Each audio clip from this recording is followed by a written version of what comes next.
Dear Patriots, before the news starts, please subscribe to our patriotic channel by clicking the subscribe button. Give us a thumbs up to this video. Don't forget to leave your opinion below in the comments section. Share the news on Facebook and Twitter so you friends see it. Thank you. The only good baby is a dead baby. Pro-life priest finds a disturbing note on his car. A pro-life Catholic priest, Father Benedict Croell, visited the University of Virginia where his car was vandalized by a disturbing letter. The letter was apparently in response to a bumper sticker on his car. A quote from Mother Teresa. "Abortion, it is poverty to decide that a child must die so that you may live as you wish," says the bumper sticker, leaving one disturbed person to leave a note that said, "The only good baby is a dead baby. Your mother should have aborted you." Croell made a Facebook post about the incident when he offered his prayers towards the individual. "When I was at UVA recently just before Christmas with a couple of vocation candidates, we came back to our car and checked at the disturbing note we found on the windshield," he wrote. Apparently they were upset at the words of Mother Teresa on our bumper sticker. "Let's storm heaven with prayers for this person. Please pray one Our Father and one Hail Mary for the conversion of the person who wrote the note, for an end to abortion, and for women and men who suffer the effects of an abortion," he wrote. "So many are suffering, and it is important that we have mercy upon them with our prayers. Update, I already offered Mass for the conversion, transformation and deliverance of the person who wrote it," he wrote.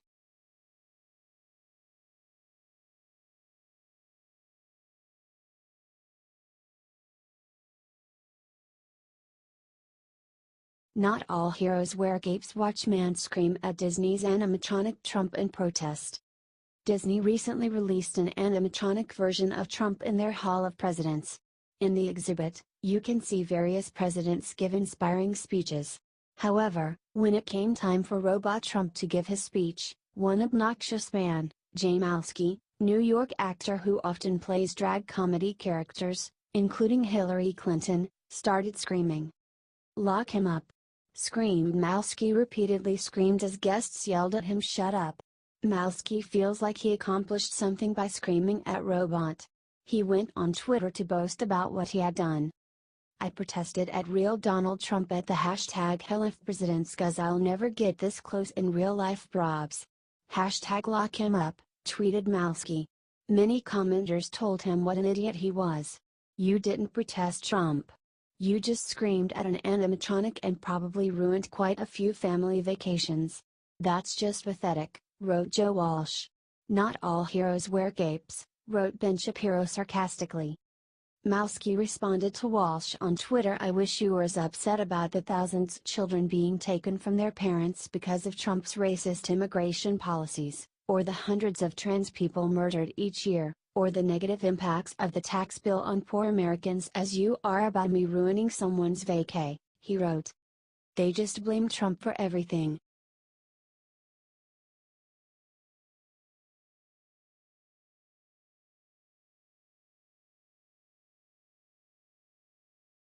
Warriors coach Kerr goes on crazy rant, says Trump is destroying America's core values.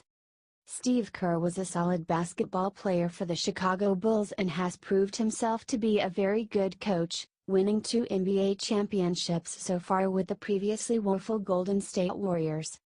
Just like San Antonio Spurs coach Greg Popovich, however, Kerr clearly feels that his success entitles him to run his mouth in public about how much he does not like Republican President Donald Trump.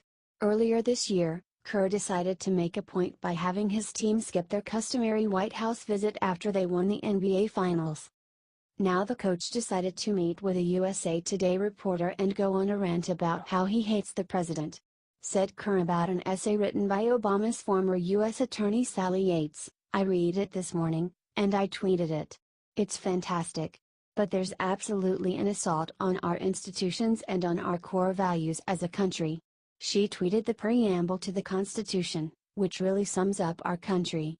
"And all those things are kind of under attack right now."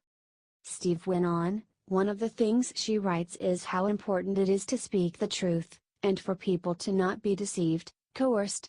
That's the entire reasoning behind the structure of our government, you know? checks and balances. But it goes beyond the checks and balances. It's up to the citizens too, we the people, right? It's not we the president and Congress.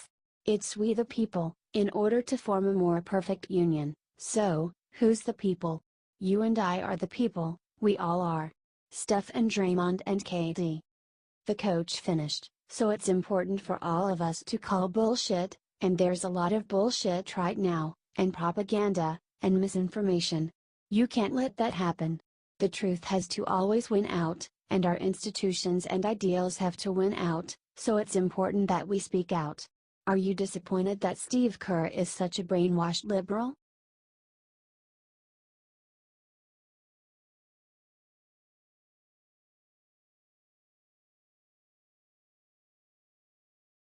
Trump just fired an entire team of Obama loyalists. Dems are flipping out now.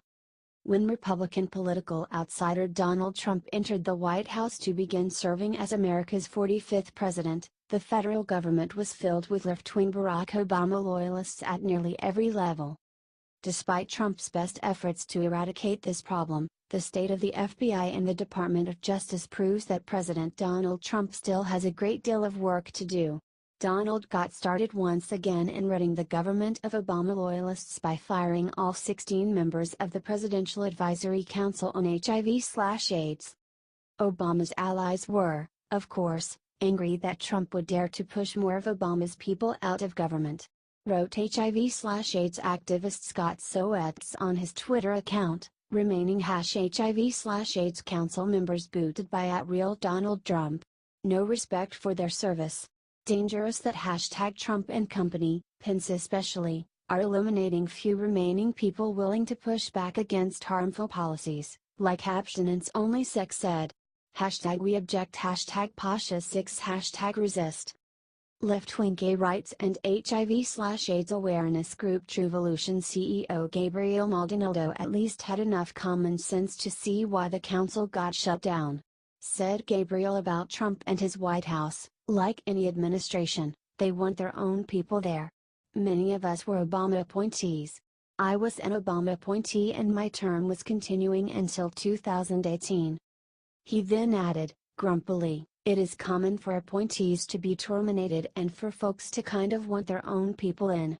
I think where the discrepancy comes in is why a year later, number 1. 2, many of us, our terms were over earlier this year and we were sworn back in, and 3 were stayed on nearly 4 months after an executive order was signed continuing the council. Are you glad Trump finally fired these Obama allies?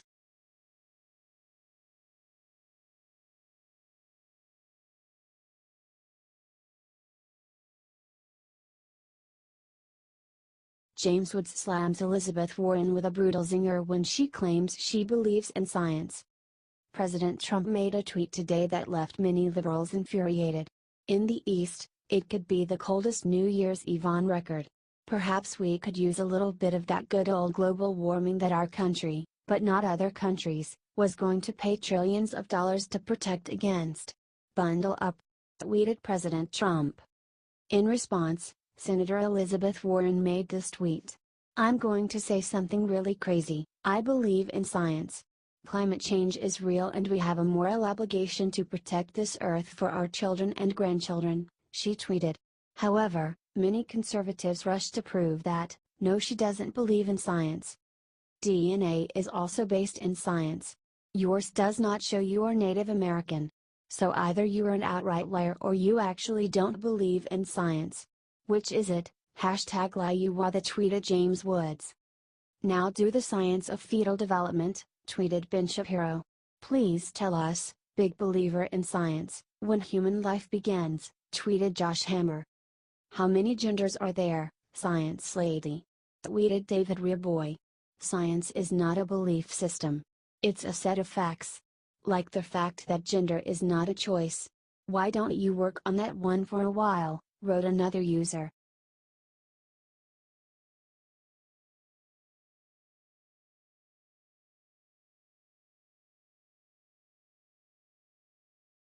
Al Franken vows to continue being the champion of women even though he's resigning.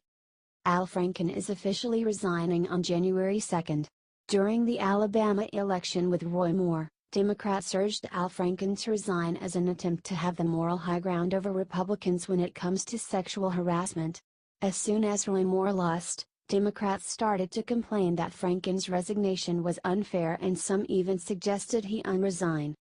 Franken gave his first speech since announcing his resignation. "I may be leaving the Senate, but I'm not giving up my voice. Working on behalf of the people of Minnesota has been the honor of my life, and I could not have done this without the help of my family, friends, and supporters. Thank you," said Franken. During his resignation speech, he called himself a champion of women despite what happened. "You know, an important part of the conversation we have been having the last few months has been about how men abuse their power and privilege to hurt women. I am proud that during my time in the Senate, I have used my power to be a champion of women," he said. "And that I have earned a reputation as someone who respects the women I work alongside every day.